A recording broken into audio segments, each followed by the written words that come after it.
जे त्यांच्या अस्तित्वासाठी आवश्यक होते. इंद्रियांनी मात्र मनाची बढाई फेटाळली. त्यांनी असा युक्तिवाद केला की जर ते खरोखरच अनावश्यक असतील तर ते अस्तित्वात का राहिले. प्राणी त्यांच्या सभोवतालचे जग समजून घेण्यासाठी त्यांच्यावर अवलंबून का राहिले. जर मन इतके शक्तिशाली असेल तर त्यांनी त्याला त्याच्या नाकाने कण पकडण्याचे किंवा त्याच्या डोळ्याने चव घेण्याचे आव्हान दिले. इंद्रियाने असा दावा केला की केवळ कमकुवत लोकांनाच नियम आणि मार्गदर्शक तत्वे आवश्यक आहेत. शक्तिशाली नाही. मन आणि इंद्रियांमधील वादविवाद सुरू असताना ब्राह्मणाच्या पत्नीने लक्षपूर्वक ऐकले. इंद्रिये कार्य करण्यासाठी एकमेकांवर कशी अवलंबून असतात हे तिने पाहिले. तरीही प्रत्येक जण इतरांच्या गुणांबद्दल अनभिज्ञ राहिला. या प्राचीन आख्यायिकेत तिने स्वतःमधील आणि तिच्या सभोवतालच्या जगाच्या गुंतागुंतीच्या नातेसंबंधांचे प्रतिबिंब पाहिले. इंद्रियाशिवाय कोणतीही धारणा किंवा आनंद मनात येऊ शकत नाही कसे सांगून ब्राह्मणाने त्याची कथा संपवली. कारण ते अविभाज्यपणे जोडलेले आहेत. एका शांत आणि शांत वातावरणात ब्राह्मण आपल्या पत्नी समवेत बसून जीवनातील रहस्याबद्दल सखोल संभाषण करत होता. ब्राह्मणाचे शब्द उन्हाळ्याच्या दिवशी सौम्य वाऱ्यासारखे होते जे स्वतःला सासरी पलीकडे असलेल्या प्रदेशात घेऊन जात होते. या संदर्भात तो म्हणाला, हे धन्य स्त्री 5 बळी देणाऱ्या पुजाऱ्यांची संस्था कशी आहे याची प्राचीन कथा उद्धृत केली आहे. त्याची पत्नी लक्षपूर्वक ऐकत होती. तिचे डोळे कुतूहलाने चमकत होते. ती म्हणाली, स्वाभाविकपणे 7 बळी देणारे पुजारी आहेत. हाच मला पूर्वीचा विश्वास होता. ब्राह्मण हसला. त्याचे डोळे आनंदाने चमकले. खरोखर बळी देणाऱ्या पुजाऱ्यांची संख्या 5 कशी आहे याबद्दल मला महान तत्व सांगू द्या. ते बोलत असताना त्यांच्या संभाषणात एक सूक्ष्म बदल झाला. वारा त्यांच्या कानात गुप्त गोष्टी कुजबुजला. त्याच्या सौम्य श्वासावर प्राचीन शहाणपणाचे कुजबूज चालू होते. ब्राह्मण पुढे म्हणाला, प्राणाने पाळलेला वारा नंतर अपानामध्ये जन्म घेतो. अपानामध्ये पाळलेला वारा नंतर व्यानामध्ये विकसित होतो. व्यानाने पाळलेला वारा नंतर उदानामध्ये विकसित होतो. उदानामध्ये पाळलेला वारा नंतर समाना म्हणून निर्माण होतोय का. अंतर्दृष्टीमध्ये ब्राह्मणाच्या पत्नीला या शब्दांमागील सखोल अर्थ समजला. पूर्वीच्या काळातील त्या चांगल्या प्राण्यांनी पहिले जन्मलेल्या नातवाला विचारले. ती म्हणाली. तिचा आवाज फक्त एका कुजबुजाच्या वर होता. ब्राह्मणाने मान डोलावली. त्याचे डोळे आदराने बंद केले. असे म्हणत, तू म्हणतोस की आपल्यापैकी कोण सर्वात पुढे आहे. तो ज्याला तू सूचित करशील. आपला प्रमुख असेल वारा आपली रहस्ये कुजबुजत राहिला. त्याच्या श्वासावर प्राचीन ऋषींचे आवाज होते. ज्याच्या नामशेषीनंतर सर्व जीवन श्वासोच्छ्वास सजीवांच्या शरीरात नामशेष होतात. ब्राह्मण म्हणाला, त्याचा आवाज भूप्रदेशातून वाहणाऱ्या सौम्य प्रवाहासारखा आहे. ज्याच्या हल्ल्याने ते हलतात तोच खरोखर तुमच्यात अग्रगण्य आहे. तुम्ही जिथे इच्छिता तिथे जाता का. सृष्टीच्या श्वासातून निर्माण झालेला वारा प्राण आधी बोलला. माझ्या नामशेषीनंतर सजीवांच्या शरीरातील सर्व जीव श्वासोच्छ्वास नामशेष होतात. तो म्हणाला, मी हरल्यावर ते पुन्हा एकदा हलतात. मी म्हणून सर्वात पुढे आहे. सौम्य निश्वास टाकत प्राण नामशेष झाला. फक्त सकाळच्या सूर्यासारखा पुन्हा उदयास आला. पण समर्थ आणि उदान यांनी प्राणांच्या दाव्यावर आक्षेप घेतला. त्यांचा आवाज हलक्या आवाजात उठला. ते म्हणाले, हे सर्व व्यापून तू इथे राहत नाहीस जसे आम्ही करतो आहोत. ते म्हणाले, हे प्राण तू आमच्यात अग्रगण्य नाहीस. आणि म्हणून वादविवाद चालू राहिला. प्रत्येक वारा त्याच्या स्वतःच्या वर्चस्वावर वाद घालत होता. अपांना पुढे बोलला. त्याचा आवाज गुळगुळीत दगडांवर बडबडणाऱ्या सौम्य ओघ्यासारखा होता. जेव्हा मी नामशेष होतो तेव्हा सर्व जीवसृष्टी प्राण्यांच्या शरीरात नामशेष होता. तो म्हणाला, एका शांत जंगलामध्ये 2 ज्ञानी माणसे चिंतनशील शांततेत बसली होती. पूज्य होशी देवमाता डोळे बंद करून आणि हात जोडून अस्तित्वाच्या घशामध्येच्या सखोल समजुतीसाठी प्रसिद्ध असलेल्या नारदऋषींच्या आगमनाची वाट पाहत होते. जसा सूर्य आकाशात वर चगत होता, जंगलातील जमिनीवर सावल्या पाडत होता, तसाच नारद आला. त्याच्या उपस्थितीची घोषणा त्याच्या पायाखालच्या पानांच्या सौम्य झगमगाटाने झाली. विनम्र धनुष्य घेऊन तो देवमातेच्या बाजूला बसला आणि त्यांचे संभाषण सुरू केले. अहिंसा. देवमाता म्हणाली, असे काय आहे जे जन्माच्या क्षणी एखाद्या व्यक्तीमध्ये प्रथम जागृत होते.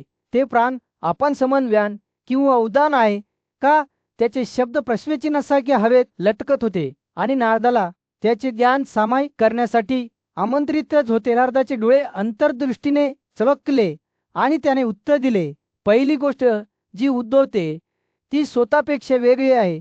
जीवन वारा जोडलेले असतात ते सुसंवादाने एकत्र काम करतात. जे उलट्या दिशेने, वरच्या दिशेने आणि खालच्या दिशेने जातात, त्याचा आवाज एका सौम्य प्रवाहासारखा होता, जो त्याच्या ज्ञानाची सूक्ष्मता सहजपणे व्यक्त करण्यासाठी वाहत होता. तेव्हा त्याची उत्सुकता वाढली आणि त्याने नादावर पुढील स्पष्टीकरणासाठी दबाव टाकला. कोणत्या जीवन पवनाने निर्माण झालेला प्राणी आहे, त्यापैकी कोण प्रथम येतो? त्याचे शब्द सांसारिक जगाच्या पडद्याच्या पलीकडे असलेल्या रहस्य समजून घेण्यासाठी उत्सुकतेने भरलेले होते. राजाने त्याची कथा विणण्यास सुरुवात करताच त्याची अभिव्यक्ती विशेष झाली. संकल्पातून किंवा इच्छेतून आनंद उत्पन्न होतो. तो ध्वनी, चव आणि रंगातून देखील उद्भवतो. वीर्य जेव्हा रक्तात मिसळते तेव्हा प्रथम प्राणाला जागृत करते. जेव्हा वीर्य प्राणाने सुधारित केले जाते तेव्हा अपाना वाहते.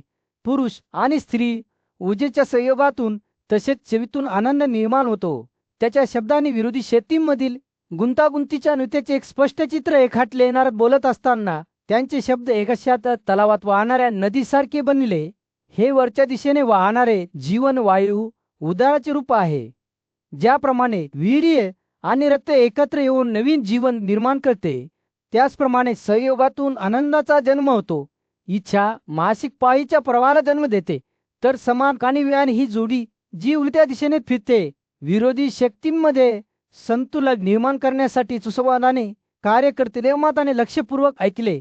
त्याचे डोळे त्याला उघड होत असलेल्या घशांच्या सखोल आकलनासह चमकले. नारद पुढे म्हणाले, अग्नी किंवा अग्नी ज्याप्रमाणे सर्व देवतांचे मूर्त स्वरूप आहे, त्याचप्रमाणे वेदातील शिकवण देखील आहे की जीवन वारा एकमेकांशी जोडलेले आणि परस्परावलंबी आहेत. जसा सूर्य क्षितिजाच्या दिशेने उतरण्यास सुरुवात करत होता, जंगलातील घरावर एक उद्धार नारिंगी प्रकाश टाकत देवमाता सध्याच्या भावनेने नारदाकडे वळली. तुझ्या शब्दांनी माझ्यासाठी रहस्य उजळली आहेत, तो म्हणाला. एका शांत आणि प्राचीन वातावरणात एक ब्राह्मण एका समर्पित महिलेसोबत बसला, जो तिच्याशी चतुर्भुजाच्या बलिदानाचे सखोल रहस्य सांगण्यास उत्सुक होता. त्याने त्याची कथा सुरू करतात धुपाच्या गोड सुगंधाने हवा भरून गेली. ते म्हणाले, चतुर्होत्रा ही कालातीत उरलेली एक संस्था आहे. हे एक वैश्विक नृत्य आहे, जिथे 4 पवित्र पुजारी प्रतिनिधी वाद्य कृती आणि मुक्ती विश्वाला वेढण्यासाठी एकत्र विणतात. हे पुजारी केवळ नश्वर नाहीत, ते अस्तित्वाच्या रचनेचे प्रतिनिधित्व करतात. ते बोलत असताना त्यांचे डोळे 7 इंद्रियांचे वर्णन करताना आदराने चमकले. नाक, जीभ, डोळा, त्वचा, कान, मन आणि समृद्धपणा या इंद्रियांचा जन्म गंध, चवरण, ध्वनी, स्पर्श, मनाची वस्तू आणि समृद्धपणाची वस्तू या गुणांच्या ज्ञानातून होतो, असे त्यांनी स्पष्ट केले. ते कृतीचे संतती आहेत आणि त्यांचा उद्देश त्यांच्या सभोवतालच्या जगाचा अनुभव घेणे हा. या इंद्रिये त्यांच्या संबंधित गुणांशी कशी संवाद साधतात याचे वर्णन करताना ब्राह्मणाच्या शब्दांनी एक आश्चर्यकारक चित्र रेखाटले. गंध सुगंध ओळखतो, चव स्वादृष्टी जण पाहते, श्रवण ध्वनी पकडते, स्पर्श पोत अनुभवतो. प्रत्येक इंद्रिय त्याच्या स्वतःच्या अद्वितीय वास्तवाचा अनुभव घेते. तरी ते सर्व मोठ्या संपूर्णतेशी जोडलेले आहेत. तो थांबला. त्याची नजर आतल्या बाजूला वळली, जणू काही आत्म्याच्या खोलवर बघत आहे. आणि मग ते आत्मा आहे, गुणांनी अस्पर्शित अस्तित्वाच्या ओझेने भारमुक्त. तो मुक्तीचा स्रोत आहे, जो आपल्याला जन्म आणि मृत्यूच्या चक्रातून मुक्तीच्या दिशेने मार्गदर्शन करतो. ब्राह्मण बोलत असताना त्याच्या शब्दांनी अशा जगाच्या प्रतिमांची कल्पना केली, जिथे पवित्र आणि अपवित्र लोक सुसंवादाने एकत्र राहत होते. ज्यांनी विश्वाची रहस्य शिकली आणि समजून घेतली आहेत, ते त्यांची इंद्रिये आणि गुण वैश्विक क्रमाशी सुसंगत असलेल्या चतुर्भुज यज्ञात कसे सहभागी होतात हे त्यांनी स्पष्ट केले. पण जे अज्ञानी आहेत त्यांचे काय? त्याने सावधगिरीची नोंद घेत त्याच्या आवाजात विचारले. ते क्षुल्लकतेच्या भावनेने ऐकतात, सर्व काही फक्त त्यांचेच आहे असा विश्वास बाळगतात. ते जाणीव न बाळगता अन्न खातात. केवळ अन्नच नव्हे तर त्यांचे स्वतःचे सार देखील नष्ट करतात. तरुणा आणि समजूतदारपणाने भरलेल्या ब्राह्मणाचे डोळे त्या महिलेकडे वळले. तरीही त्यांनी ज्ञान आणि बुद्धी प्राप्त केली आहे. त्यांच्यासाठी चतुर्भुज यज्ञ हा आत्मशोधाचा प्रवास आहे. हा एक मार्ग आहे जिथे ते इंद्रियांच्या मर्यादा ओलांडून स्वतःमधील दैवीशी जुडले जाण्यास शिकतात. त्याची कथा संपताच ब्राह्मणाचा आवाज आदराने उठला. जे मुक्ती इच्छितात त्यांच्यासाठी योगाचा ती एक निरंतर प्रक्रिया आहे. ज्ञानाचा उगम हा त्याचा स्रोत आहे, जीवनाचा श्वास प्राण हा त्याचा स्तोत्र आहे आणि त्या हा त्याचा दक्षिण आहे. चेतना, मन आणि समजूत ब्रह्मा आध्वर्यू आणि उदक बनतात. चिंतनाच्या एका शात क्षणी ब्राह्मण विश्वाच्या रशांबद्दल बोलू लागला. एक शासक आहे, तो म्हणाला. त्याचा आवाज दृढ निश्चयाने भरलेला आहे. तो आपल्या अंतःकरणात राहतो, आम्हाला प्रत्येक पावलावर मार्गदर्शन करतो. मी तुम्हाला त्याच्याबद्दल सांगेन. जेव्हा तो बोलत होता तेव्हा ब्राह्मणाचे डोळे आत डोकावत होते. जणू एखाद्या सखोल सत्याची आठवण येत होती. त्याच्याकडून प्रेरित होऊन मी खालच्या दिशेने वाहणाऱ्या पाण्याप्रमाणे पुढे सरकतो, असे तो म्हणाला. त्याचे शब्द ऐकणाऱ्यांच्या मनात एक स्पष्ट चित्र रेखाटतात. जणू ते विश्वाची हालचाल पाहत होते. ब्राह्मणाचे विचार गुरुकडे वळले, जो प्रत्येक व्यक्तीतील दैवी अस्तित्वाचा आणखी एक पैलू आहे. एक गुरु आहे असे त्याने घोषित केले. तो आपल्या अंतःकरणात राहतो, आपल्याला शहाणपण आणि समजूतदारपणाकडे मार्गदर्शन करतो. ब्राह्मणाचे शब्द उन्हाळ्याच्या दिवशी सौम्य वाऱ्यासारखे होते. जे ऐकतात त्यांच्या आत्म्याला शांत आणि शांत करतात. जेव्हा तो बोलत होता तेव्हा ब्राह्मणाची नजर नातेवाईकांकडे वळली, जो प्रत्येक व्यक्तीतील दैवितेचा आणखी एक पैलू होता. त्याच्याद्वारे निर्देशी ब्राह्मण म्हणाला, आपण आपल्या स्वतःच्या खऱ्या स्वभावाशी जोडले जातो आणि 7 होशी आकाशात चमकतात. प्रतिमा श्वास रोखून धरायला लावणारी होती. प्रकाश आणि बुद्धीच्या धाग्यांपासून मिळलेली एक दिव्य रेखाचित्र. ब्राह्मणाचे शब्द एका नदीसारखे वाहत राहिले, ज्यामुळे विसर्जित करणारा प्रकट झाला. ती शक्ती जी अज्ञान दूर करते आणि आपल्या बंधनातून मुक्त करते.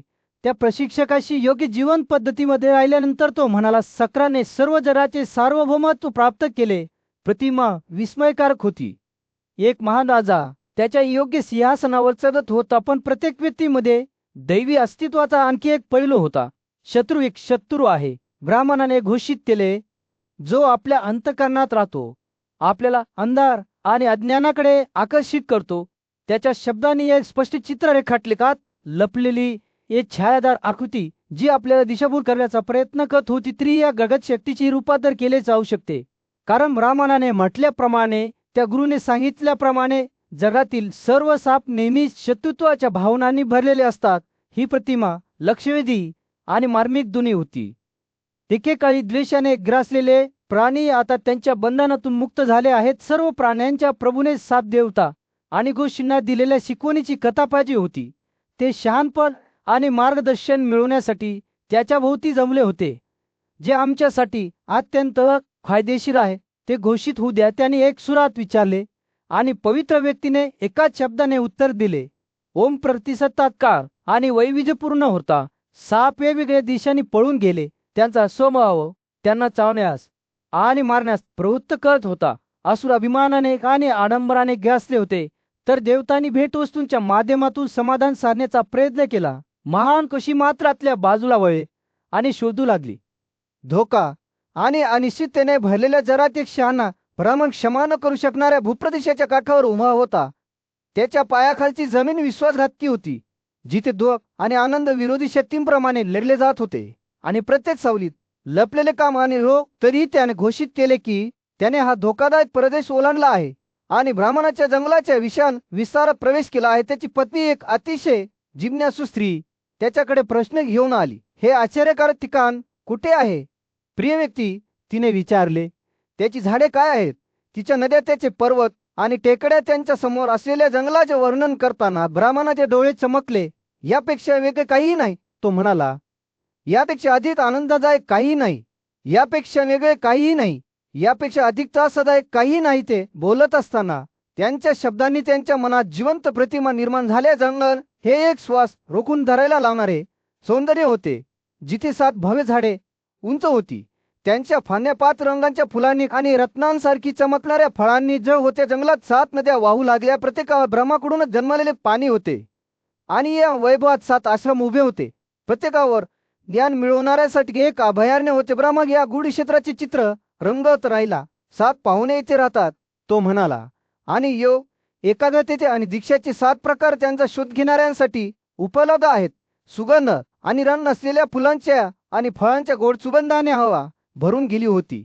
आणि या जंगलाच्या मध्यभागी एक अग्नी होता, जो चांगल्या हेतूने पेटला होता आणि पवित्र ब्राह्मणाशी जोडला गेला होता. जेव्हा ते बोलत होते तेव्हा ब्राह्मणाचे शब्द त्यांच्या पत्नीला आणि स्वतःला सांसारिक जगाच्या पलीकडे एका क्षेत्रात घेऊन जात होते. त्यांना जंगलात विविध ठिकाणी आदरातिथ्य स्वीकारणारे महान ऋषी दिसले. त्यांच्या उपस्थितीने हवेत एक अलौकिक ऊर्जा ओतली गेली आणि जेव्हा या ज्ञानी लोकांची पूजा केली गेली आणि त्या पलीकडे गेले, तेव्हा आणखी एक जन्म उदयास आले, जे एका तेजस्वी रत्नासारखे चमकले. दुसऱ्या जंगलात बुद्धिमत्ता हा उंच उभा असलेला वृक्ष होता. त्याच्या फांद्या मुक्तीच्या फळाने जड होते. शांतता ही त्याची सावली होती, जिथे ज्ञान विश्रांती घेत असे आणि समाधान नदीसारखे वाहत असे. क्षेत्रजंग सर्व दिसणारा आत्मा त्याच्या मध्यभागी सूर्यासारखा चमकला आणि 7 स्त्रिया येथे राहत होत्या. त्यांचे चेहरे आदराने खालच्या दिशेने वळले होते. त्यांचा तेज ज्ञानाच्या मार्गाला प्रकाशमान करत होता. ब्राह्मणांच्या शब्दांनी त्यांच्या सभोवती आश्चर्य आणि भीतीचे वातावरण निर्माण झाले. त्यामुळे त्याच्या पत्नीने आणखी प्रश्न विचारले नाहीत. त्याऐवजी या पवित्र क्षेत्रात राहणाऱ्या 7 ऋषींबद्दल बोलताना ती लक्षपूर्वक ऐकली, ज्यांना तपस्वी यशाचा मुकुट घातला गेला आणि त्यांच्या पत्नीसोबत त्यांच्यापैकी वैशिष्ट्य होत्या. वैभव, तेज, महानता, ज्ञान, विले, परिपूर्णता आणि ऊर्जा हे 7 गुण त्यांच्या जागे किरणासारखे आले. एका शांत वातावरणात एका ज्ञानी ब्राह्मणाने आपल्या प्रतिष्ठित अतिथी अध्वर्यूशी आपली सखोल समज सामायिक केली. ब्राह्मण अस्तित्वाच्या स्वरूपाबद्दल बोलू लागला. मला सुगंधांचा वास येत नाही, मला चव समजत नाही, मला रंग दिसत नाहीत, मी स्पर्श करत नाही आणि मला विविध आवाज ऐकू येत नाहीत. त्याने स्पष्ट केले की निसर्ग स्वतःच काही वस्तूंची इच्छा करतो आणि इतरांचा द्वेष करतो आणि ही इच्छा आणि तिरस्कार या मूलभूत शक्तीतून उद्भवतो. ब्राह्मणाने उघड केले की तो सांसारिक इच्छांच्या आसक्तीच्या पलीकडे गेला आहे. जसे कमळाचे पान पाण्याच्या थेंबांपासून अबाधित राहते. जेव्हा ते बोलत होते तेव्हा एका यज्ञ समारंभात एक अध्वर्यू त्यांच्या जवळ आला, जिथे एक बकरी पाण्याने शिंपडली जात होती. जवळ बसलेल्या एका यतीने ते दृश्य पाहिले आणि अध्वर्यूला नापसंती दर्शवत त्याला संबोधित केले. हा जीवनाचा नाश आहे. अध्वर्यूने शांतपणे उत्तर दिले, हा बकरी नष्ट होणार नाही. या प्राण्याचा जो भाग पृथ्वीवर जाईल तो पाण्याने जन्मलेला भाग पाण्यात प्रवेश करेल. त्याचा डोळा सूर्यामध्ये प्रवेश करेल. त्याचे कान क्षितिजाच्या वेगवेगळ्या बिंदूंमध्ये प्रवेश करतील. यतीने प्रत्युत्तर दिले, जर तुम्ही त्याच्या जीवन वाऱ्यासह या विलगीकरणात बकरीसाठी इतके चांगले पाहिले तर हा बळी बकरीसाठी आहे. त्यासाठी तुम्हाला काय हवे आहे? अध्वर्यूच्या शब्दांनी ब्राह्मण आणि यती यांच्यात एक चैतन्यदायी चर्चा सुरू झाली. यतीने असा युक्तिवाद केला की जर बळीच्या वेळी बकरीची जीवविशक्ती खरोखर सोडली गेली असेल तर अध्वर्यूने या विधीमध्ये सहभागी होण्याची गरज का होती? त्याने सर्व प्राण्यांचा आदर करण्याच्या आणि क्रूरतेपासून दूर राहण्याच्या महत्त्वावर भर दिला. यतीने पुढे म्हटल्याप्रमाणे ब्राह्मणाने लक्षपूर्वक ऐकले. क्रूरतेपासून दूर राहणे हा सर्व देवतांमध्ये आदरणीय आहे. अगदी ही वडीलधाऱ्यांची शिकवण आहे. आम्हाला माहित आहे की हा प्रस्ताव आहे म्हणजे प्राण्यांची कथन नाही. तथापि अध्वर्यू अविश्वसनीय राहिला आणि उत्तर दिले, पृथ्वीशी संबंधित धर्मांच्या गुणधर्मांचा तुम्हाला आनंद आहे. तुम्हाला प्रकाशित शरीरातील रंग दिसतात. तुम्हाला असे आवाज ऐकू येतात ज्यांचे मूळ अंतराळात आहे. त्याने निदर्शनास आणून दिले की यतीच्या कृती त्याच्या शब्दांच्या विरोधाभासी होत्या. आत्म्याचे दुहेरी स्वरूप स्पष्ट करताना ब्राह्मणाने हस्तक्षेप केला. अविनाशी आणि विनाशकारी या आत्म्याचे दुहेरी प्रकटीकरण आहे. यापैकी अविनाशी अस्तित्वात आहे, विनाशकारी अत्यंत अस्तित्वात असल्याचे म्हटले जाते. जसजसे संभाषण सुरू झाले तसंच अध्वर्यू गोष्टी नवीन दृष्टिकोनातून पाहू लागले. त्याने यतीच्या शहाणपणाची प्रशंसा केली आणि विचारले की जे चांगले आहेत त्यांच्याबरोबर राहू शकतो का आणि त्यांच्या शिकवणींचे पालन करू शकतो का? अध्वर्यूने शेवटी चर्चेचे सार समजून घेतले आहे हे जाणून ब्राह्मण हसला. जसे जसे महान बलिदान पुढे सक दिले मुक्त झाले. प्राचीन काळी कार्तवीर्य अर्जुन नावाचा एक पराक्रमी राजा होता, ज्याच्याकडे अविश्वसनीय 1000 शस्त्रे होती. तो त्याच्या धनुष्य आणि बाणांच्या अतुलनीय पराक्रमासाठी प्रसिद्ध होता.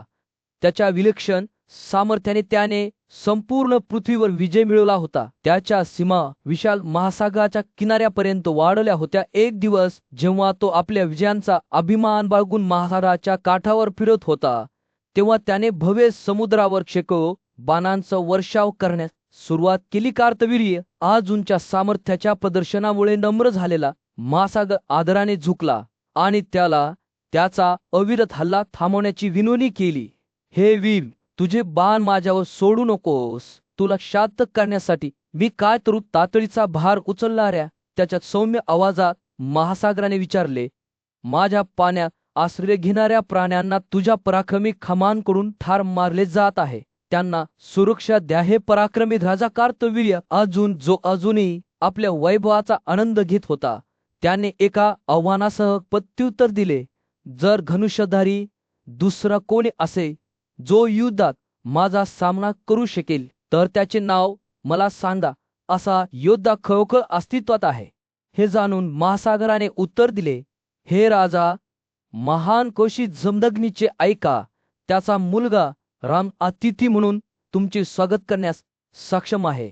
त्याच्या अभिमानाने आणि क्रोधाने प्रेरित होऊन कार्तवीर्य अर्जुन या पराक्रमी रामाला भेटण्यासाठी निराळे जमदग्नीच्या माघारेला पोहोचल्यानंतर त्याला ज्या व्यक्तीचा शोध होता त्याच व्यक्तीशी तो समोरासमोर आला. तथापि अतिथी म्हणून स्वागत करण्याऐवजी रामाला कार्तवीर्य अर्जुन आणि त्याच्या नातेवाईकांकडून शत्रुत्व आले. त्यांनी रामाला त्रास देण्यास सुरुवात केली, ज्याने त्याच्या अमर्याद ऊर्जेने त्यांच्यावर आपला क्रोध पसरवला. कार्तवीर्य अर्जुनाच्या सैन्याला जंगलातील आगीत कोरड्या पानांप्रमाणे जाळून रामाची आत्मीय शक्ती प्रज्वलित झाली. हातात कुऱ्हाड घेऊन त्याने हजारो शस्त्रधारी राजाला ठार मारले. त्याला एका पराक्रमी झाडाप्रमाणे खाली पडले.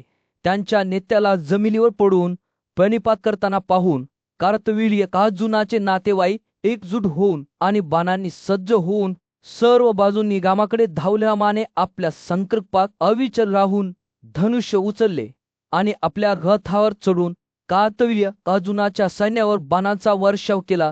रामाच्या पराक्रमामुळे घाबरून क्षत्रिय सिंहाकडून पळून जाणाऱ्या हरणाप्रमाणे डोंगरा भागात पळून गेले.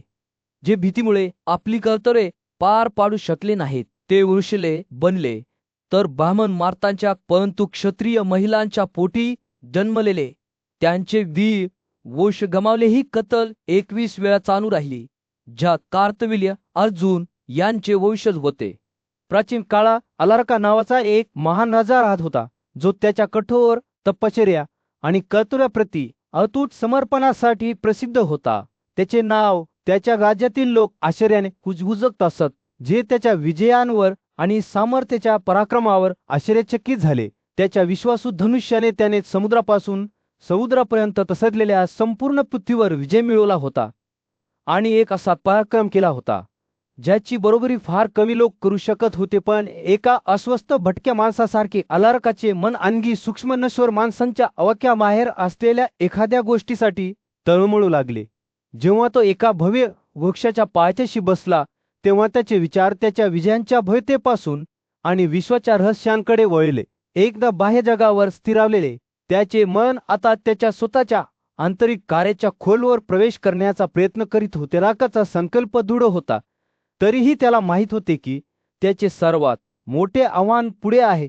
त्याने दृढनिश्चय आणि भीतीच्या मिश्रणासह त्याच्या मनाकडे पाहिले, कारण त्याला समजले की ते सहजासहजी हार मानणार नाही. माझे मन मजबूत झाले आहे, त्याने घोषित केले. मन जिंकल्यानंतर एखाद्याचा विजय कायमस्वरूपी होतो. या धाडसी दारुयासह अलार्का सर्वात अनियंत्रित प्राण्यांना त्याच्या स्वतःच्या विचारांना वश करण्यासाठी निघाला. त्याने इंद्रियांना लक्ष्य करून सुरुवात केली.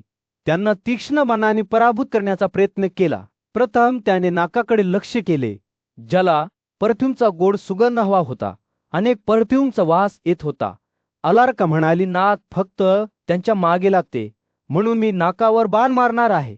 परंतु नाक एका चतुर शत्रूसारखे असे बाण अलार्काच्या स्वतःच्या महत्वाच्या भागांना छेदतील आणि तो मरेल असे उत्तर दिलेही चलित न होता.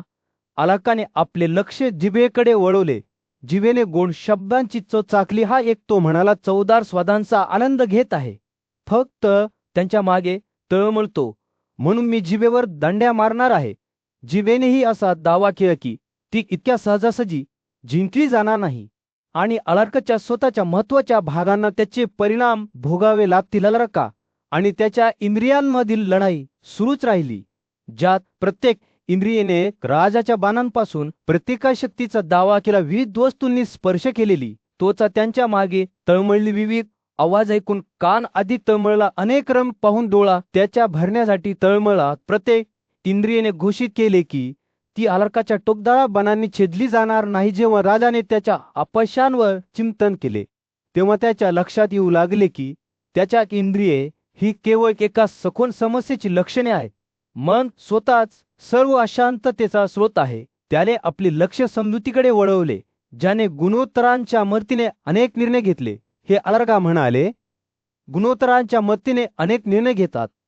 ज्या जगात 3 महान शत्रू मुक्तपणे फिरत होते, त्या जगात एक शहाणा ब्राह्मण आपल्या शिष्यांबरोबर प्राची शहाणपण सामायिक करत असे 9 गुण आहेत. ते म्हणाले, ती चांगुलपणाची 3 उत्कटतेने आणि 3 अंधाराचे त्यांनी स्पष्ट केले की आनंद, समाधान आणि आनंद ही चांगुलपणाची वैशिष्ट्ये आहेत, तर लाजाळूपणा, क्रोध आणि द्वेष उत्कटतेची वैशिष्ट्ये आहेत. दुसरीकडे आळस, विलंब आणि भ्रमणी अंधाराची छाया होती. ब्राह्मणाच्या शब्दांनी त्याच्या श्रोत्यांच्या मनात एक स्पष्ट चित्र रेखाटले.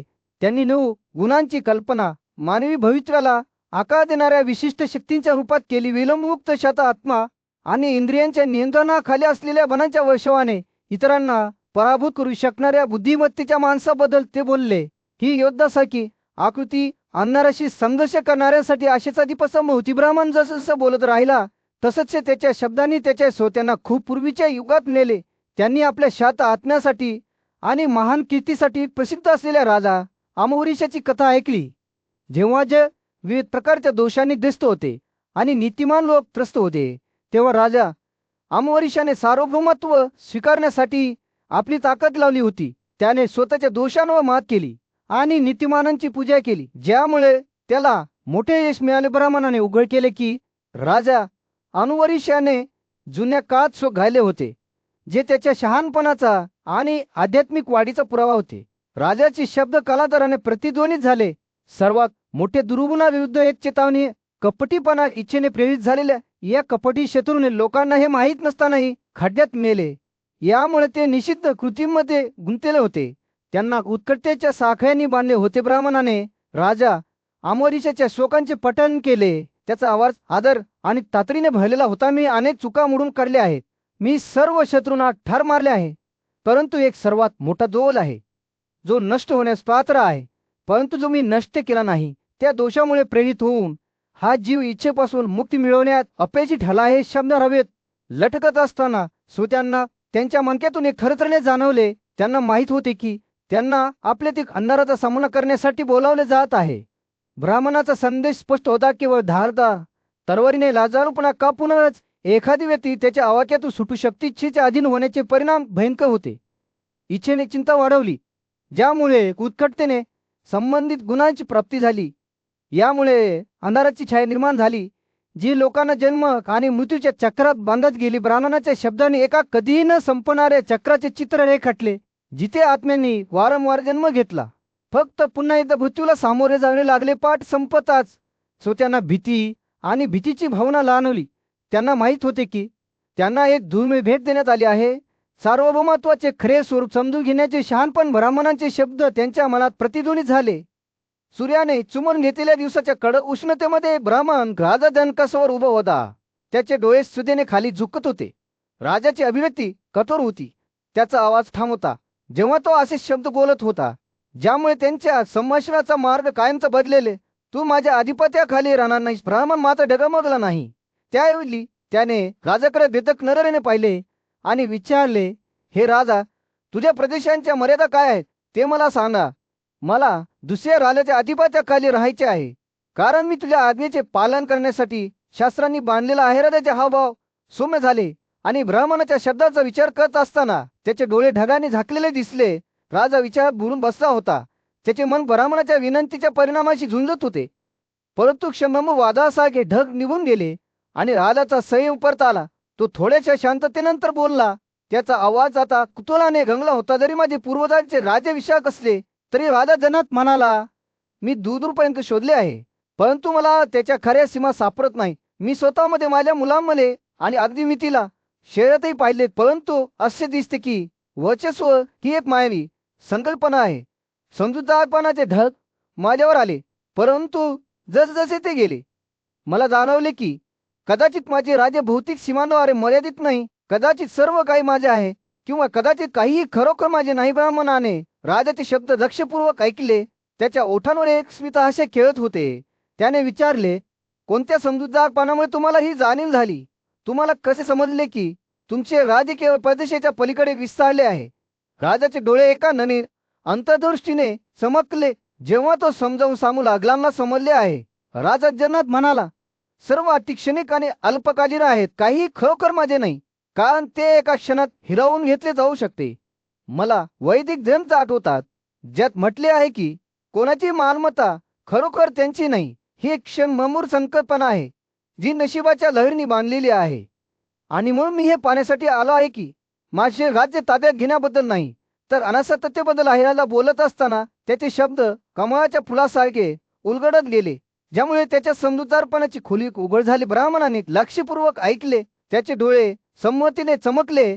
त्याने आणखी प्रश्न विचारले नाहीत, कारण त्याला माहित होते की राजाला सत्याचे सार समजले आहे. आणि म्हणून सगोल अंतर्दृष्टीच्या या क्षणी ब्राह्मणाने त्याचा खरा स्वभाव प्रकट केला. जाणून घ्या की मी धर्म आहे, जो आज तुमची तपासणी करण्यासाठी येथे आला आहे. तुम्ही एकमेव व्यक्ती आहात ज्याने हे चक्र गतिमान केले आहे. एक चक्र जे चांगुलपणाच्या गुणवत्तेचा परीर म्हणून आणि समजूतदारपणाचा परीर म्हणून फिरते. प्राचीन झाडांनी वेढलेल्या एका शांत वातावरणात एक शहाणा ब्राह्मण एका विणलेल्या चटीवर ले बसला होता. त्याचे डोळे एका तरुण स्त्रीवर लक्षपूर्वक स्थिरावले होते, जी त्याच्या पुढे भीतीच्या हवेत उभी होती. ती ऋषींशी बोलत असताना तिचे हात विणून एकत्र बांधले गेले होते. तिचा आवाज अगदी कुजबुजून वर होता. आदरणीय सर, मी तुम्हाला मोठ्या सहजतेने आणि करुणेने या जगात फिरणाऱ्या व्यक्तीच्या रूपात पाहतो आहे. तुम्ही वेदांचे स्वामी, वनवासी आणि गृहस्थांच्या कर्तव्यांचे निरीक्षक आहात. तुमचा मार्ग भक्तीचा आणि स्वयंशिस्ताचा आहे, आणि मला भीती वाटते की मी तुमच्या पावलावर पाऊल ठेवण्यास पात्र नाही. तिने सुरुवात केली. तिचे शब्द ऐकताना ब्राह्मणाची अभिव्यक्ती शांत राहिली. तो दयाळू डोळ्यांनी तिच्याकडे पाहत होता. त्याचा आवाज एक सुखदायक गुंडेत होता, आणि त्याने एक उत्तर दिले, अरे प्रिय, माझ्या कृतींद्वारे किंवा तुम्ही त्यांना ज्या प्रकारे पाहता त्यानुसार माझा न्याय करू नका. मी फक्त दैवी पात्र आहे, आणि या विश्वात जे काही अस्तित्वात आहे ते अंतिम वास्तवाचे प्रकटीकरण आहे.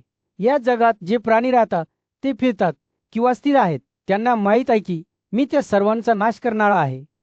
जसे अग्नी लाकडाचा वापर करतो, तो बोलत असताना त्याचे शब्द स्वतःचे जीवन जगतात असे वाटत होते, ज्यामुळे हवा एका अलौकिक ऊर्जेने भरून जात होती.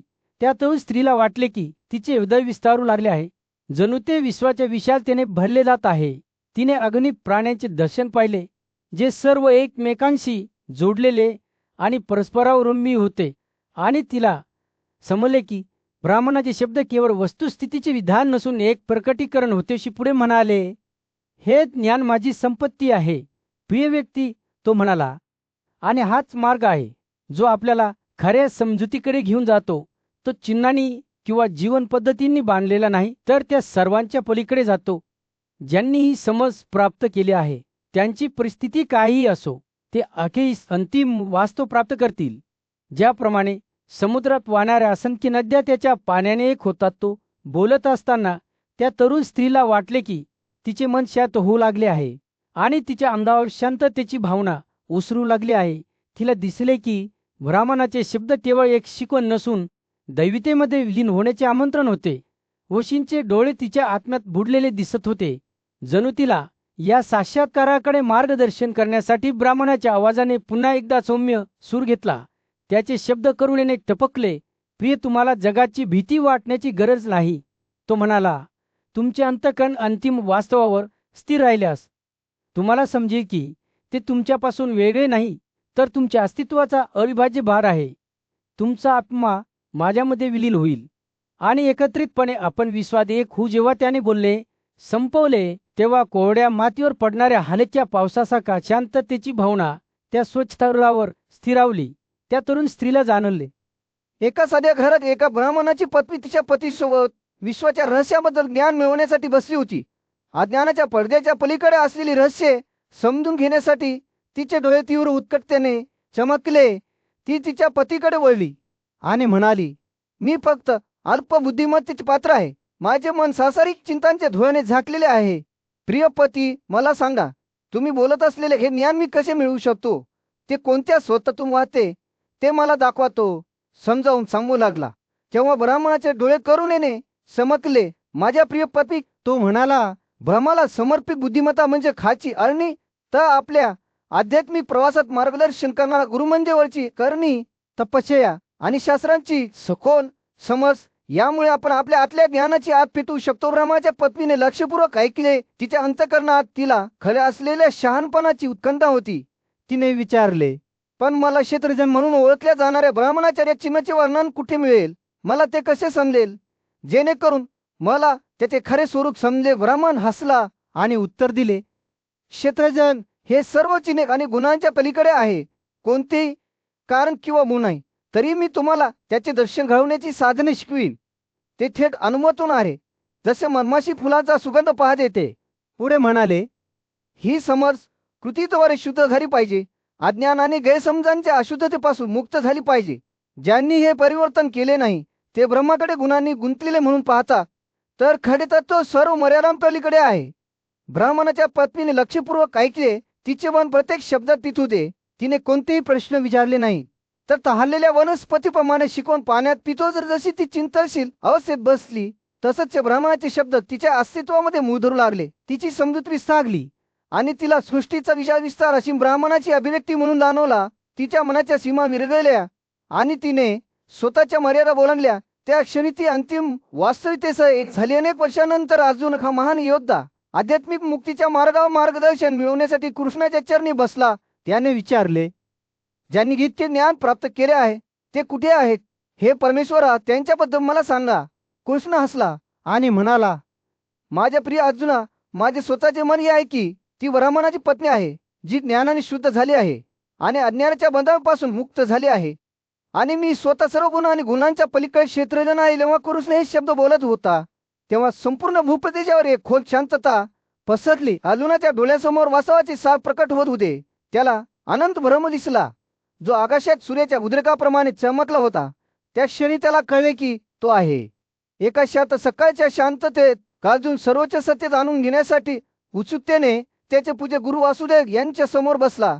त्याचे मन कुतूहलाने पेटले होते आणि त्याने आपल्या गुरूंना ब्राह्मणाची रहस्य समजावून सांगण्याची विनंती केली. वासुदेव जाळूपणे हसला आणि आपल्या सुभ्य गुरुकडून मार्गदर्शन मिळवणाऱ्या एका तरुण शिष्याची प्राचीन कथा सांगण्यास सुरुवात केली. सर्वात चांगले साध्य करण्यासाठी उत्सुक असलेल्या शिष्याने आपल्या शिक्षकाला अनेक गहन प्रश्न विचारले. मी कुठे आहे? तू कुठून आला आहेस? सर्वोच्च सत्य काय आहे ते स्पष्ट करा. सर्व प्राणी कोणत्या स्रोतातून गतिशील आणि स्थिर झाले आहेत? अविचल प्रतिज्ञा असलेला ऋषी आपल्या शिष्याचे प्रश्न लक्षपूर्वक ऐकताच त्याने समजूतदारपणे मान डोलावली आणि सौम्य स्मितहास्य वास्तविकतेचे स्वरूप स्पष्ट करू लागला. हे सर्व स्वतः ब्रह्माने घोषित केले होते. तो म्हणाला, यात वास्तविक अस्तित्व काय आहे याचा विचार करणे समाविष्ट आहे. आम्ही ज्ञानाला सर्वोच्च उद्दिष्ट मानतो आणि त्या सर्वोत्तम प्रायश्चित्त मानतो. गुरुच्या शब्दांनी त्याच्या शिष्याला अस्तित्वाच्या गुंतागुंतीच्या मार्गांवर मार्गदर्शन करणारे शहाणपणाचे एक रेखाचित्र विणले. तो जीवनाच्या वृक्षाबद्दल बोलला, ज्याचे अप्रकट बीज उगवले, त्याचे समजूतदारपणाचे खोड आणि त्याच्या उच्च चेतनेच्या शाखा ज्ञानाच्या धागा तलवारीने सर्व विषय कापून. तो म्हणाला, एखादी व्यक्ती अमरत्व प्राप्त करते आणि जन्म आणि मृत्यू सोडून देते. जसे वासुदेवाने आपली कथा पुढे चालू ठेवली, तसंच अर्जुनाचे डोळे आश्चर्याने गुंदावत गेले. ब्रह्मदेवाच्या भोवती जमलेल्या प्राचीन ऋषींचे वर्णन, त्यांच्या सखोल प्रश्नांची उत्तरे शोधत असताना गुरु लक्षपूर्वक ऐकत होता. स्वतः आजोबा सर्वोच्च सांगूनपणाबद्दल बोलत होते. ते उघड करत होते की ते सत्यातून जन्माला आले आहे आणि तपश्चर्या हे कृतीतील सत्य आहे. ब्रह्मदेवांचे शब्द युगानुयुगे प्रतिध्वनित होत आले, जे शोधकांना त्यांच्या ज्ञानाच्या प्रवासासाठी मार्गदर्शन करत होते. ते म्हणाले, मी आता त्या ब्राह्मणाबद्दल बोलणार आहे ज्यांना एकमेकांवर नियंत्रण आहे आणि ज्यांच्याकडे ज्ञान आहे. शहाणे म्हणतात की धर्म किंवा कर्तव्य एक आहे.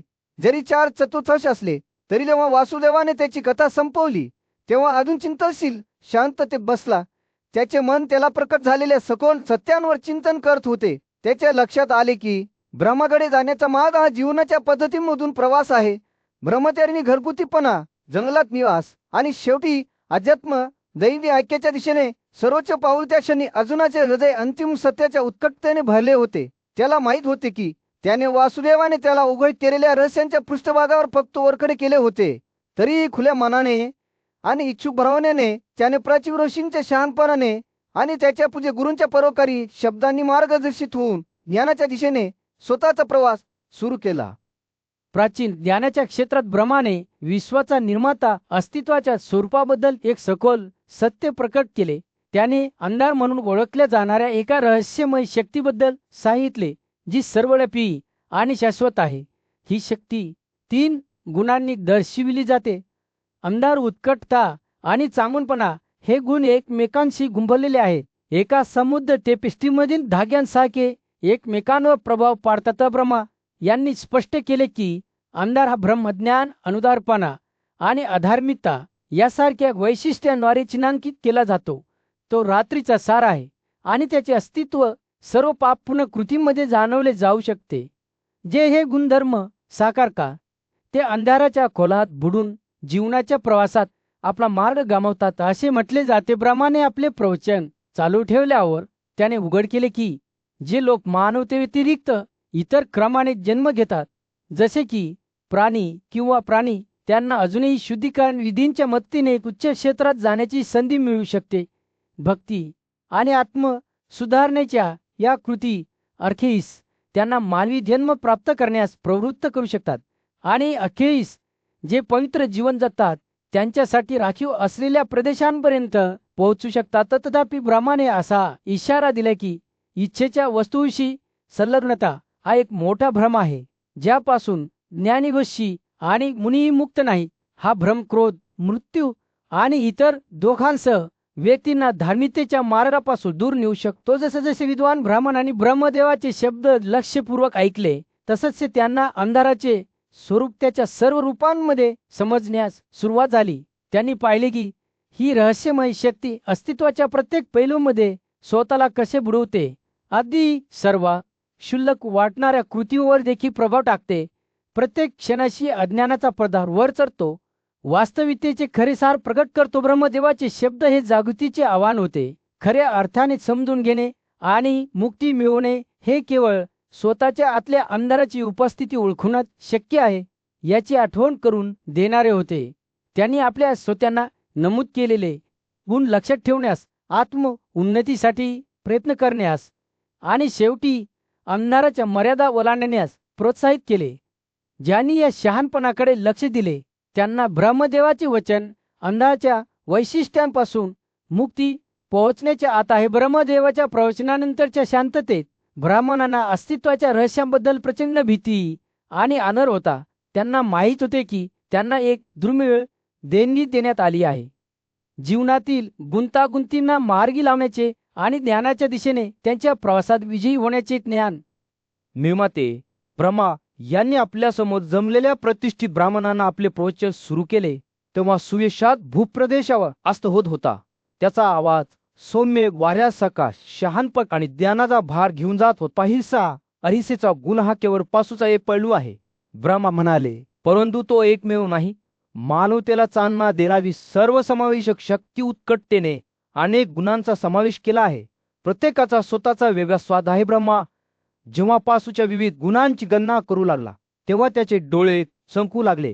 तो रोग म्हणजे आपण स्वतःवर आणि इतरांवर लादत असलेल्या वेदना आणि दुःखाबद्दल, आणि शोक म्हणजे आपले जीवन उद्ध्वस्त करणारी थंडी आणि उष्णता याबद्दल बोलला.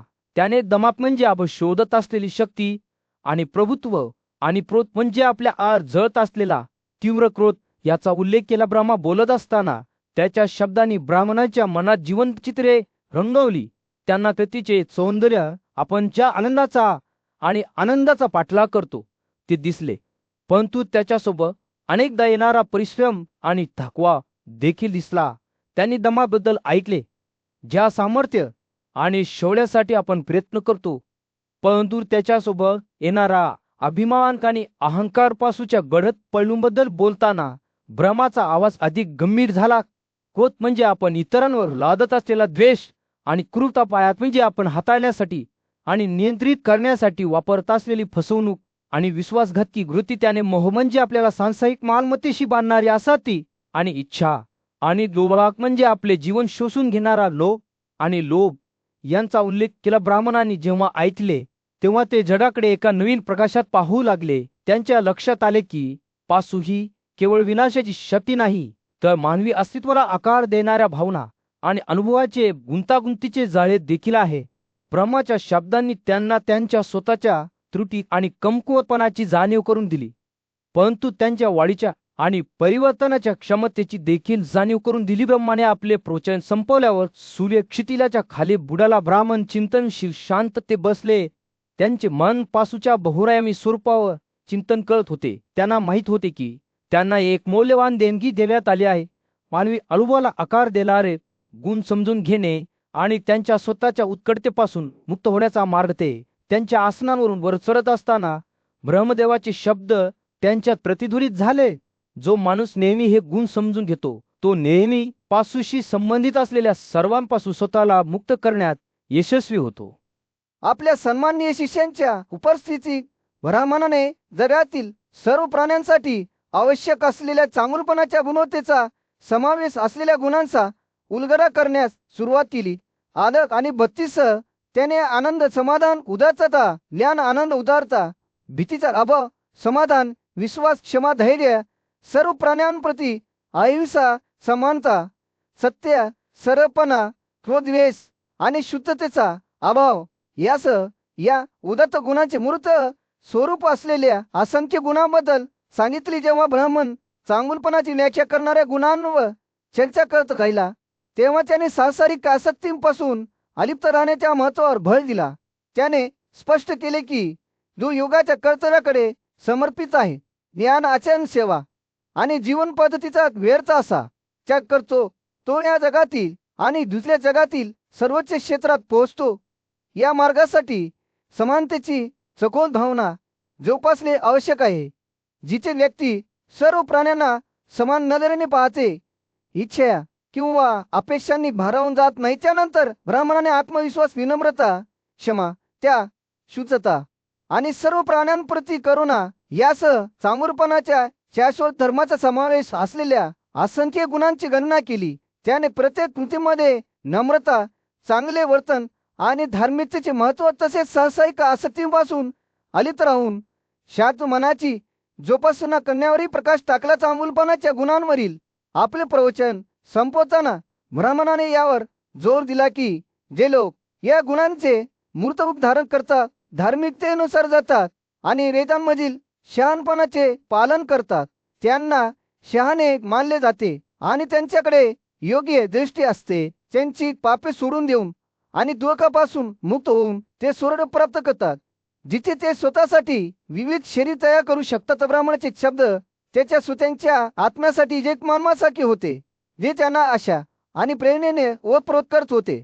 ते त्यांच्याबद्दल बोलत होते, ज्यांनी आत्मसरण, सूक्ष्मता आणि स्वतःच्या मनाच्या कार्यांद्वारे सर्व काही नियंत्रित करण्याची शक्ती प्राप्त केली आहे. ते सर्व गोष्टी बदलण्यास सक्षम असलेले खरे देव बोलले आहेत. हे उच्च आत्मा असलेले स्वर्ग प्राप्त करणारे सर्व गोष्टी त्यांच्या स्वभावानुसार बदलतात.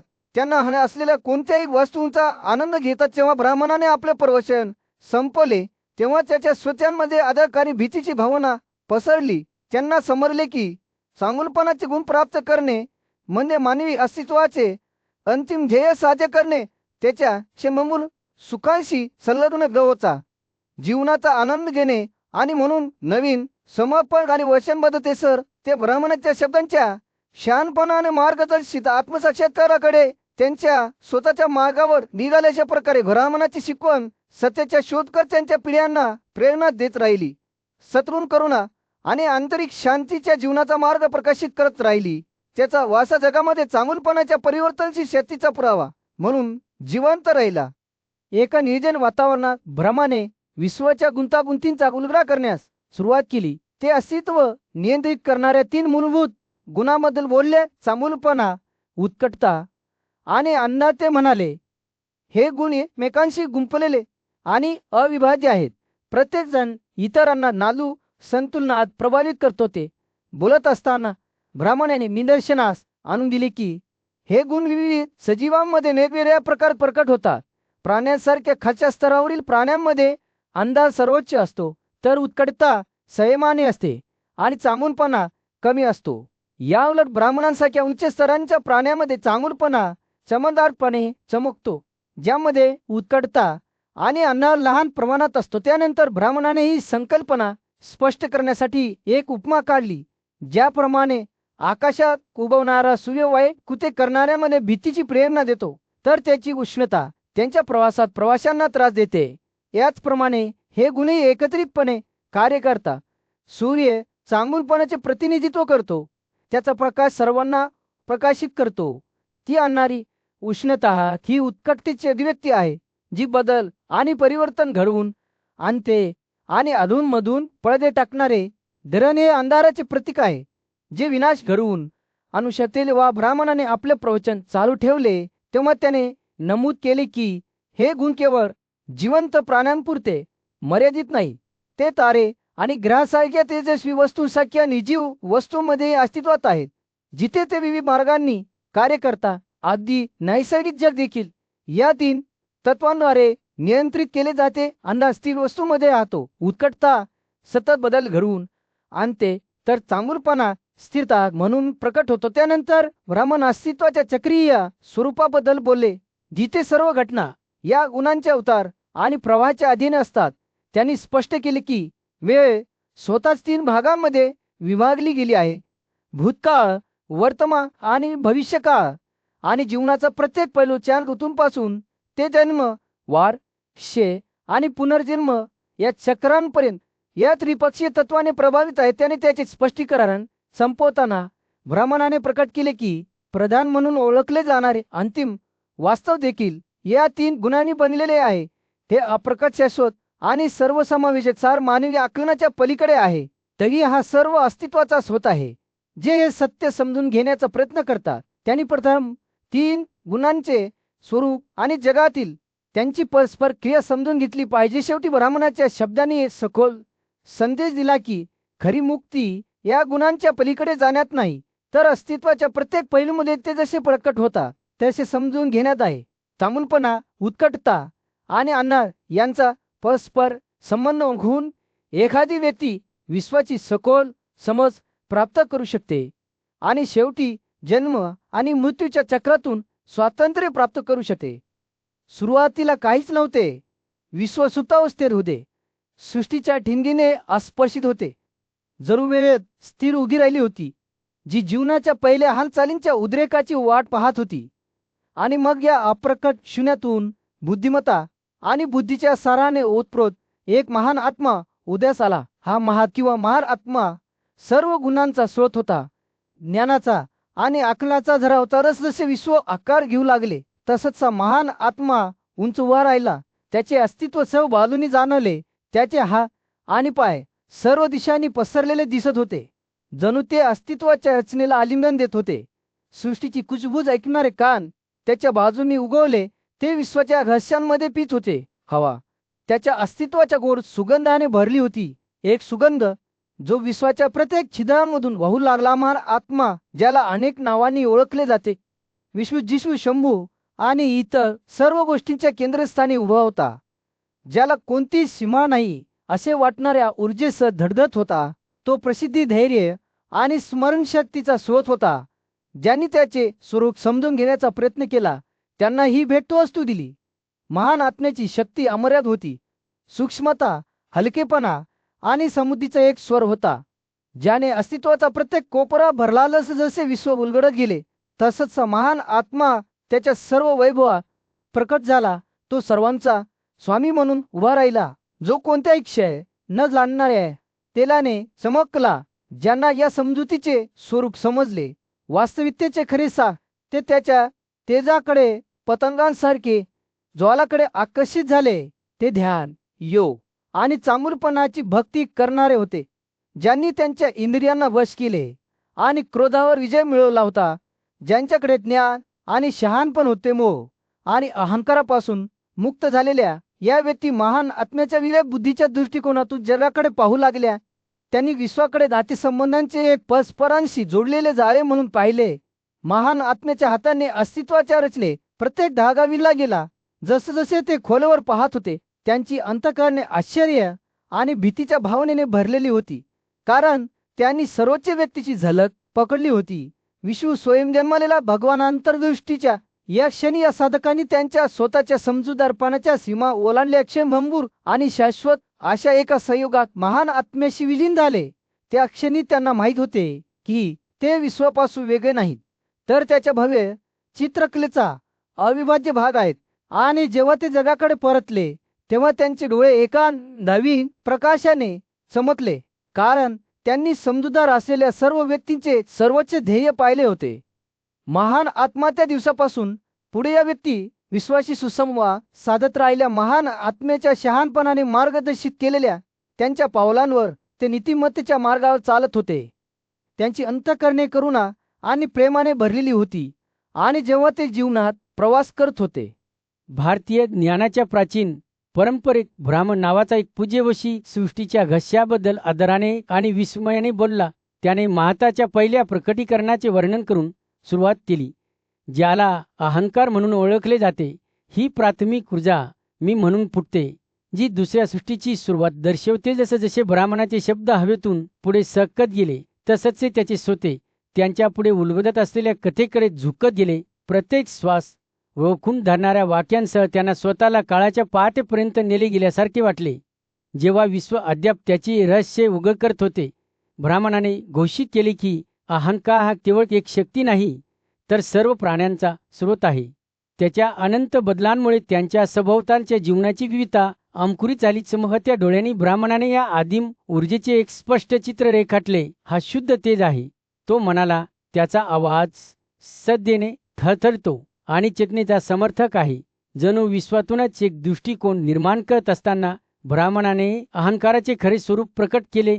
तो निर्माता, देवता, प्रजापती होता, ज्याने केवळ देवी देवतांनाच नव्हे तर वास्तविकतेचे फब्रिक देखील निर्माण केले. ब्राह्मणाचे शब्द धुपासारखे हवेत तरंगले, जे त्याच्या श्रोत्यांच्या अंतःकरणात आश्चर्याने भरून गेले. या शाश्वत ऊर्जेने पृथ्वी, वातावरण आणि आकाश या तीन विश्वांची निर्मिती कशी केली, त्यांना जीवन आणि चैतन्य दिले.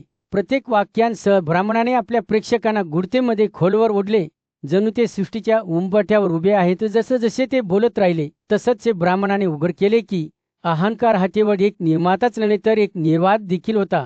ही ती शक्ती होती ज्याने सर्व प्राण्यांना जीवन आणि मृत्यूच्या चक्रात मार्गदर्शन करून जिवंत केले.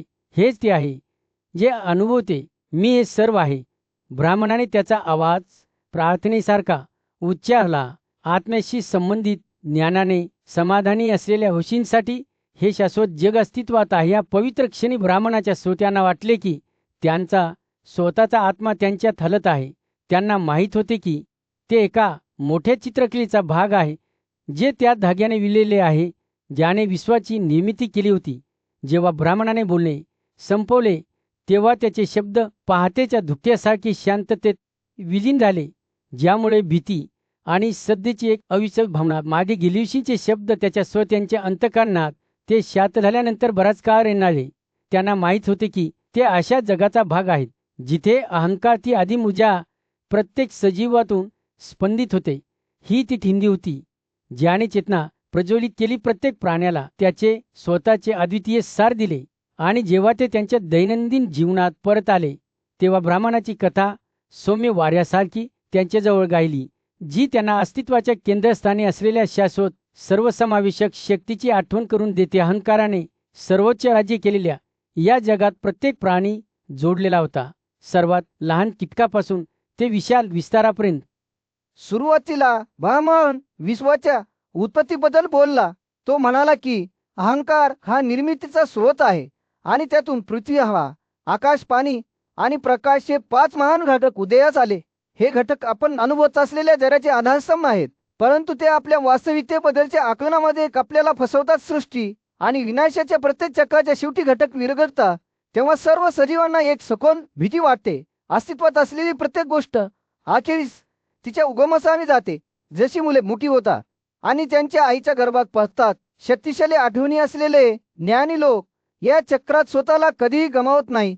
त्यांना समजते की आवाज, स्पर्श, चव आणि वास हे केवळ क्षणिक आणि भ्रामक घटकांचे परिणाम आहेत. त्यानंतर ब्राह्मणाने स्पष्ट केले की 5 महान घटक आपल्या इंद्रियांशी कसे जोडलेले आहेत. ध्वनी प्राप्त करत असताना अंतराचा संबंध कणाशी आहे. वस्तू स्पर्श करत असताना हवा, त्वचेशी जोडली गेली आहे.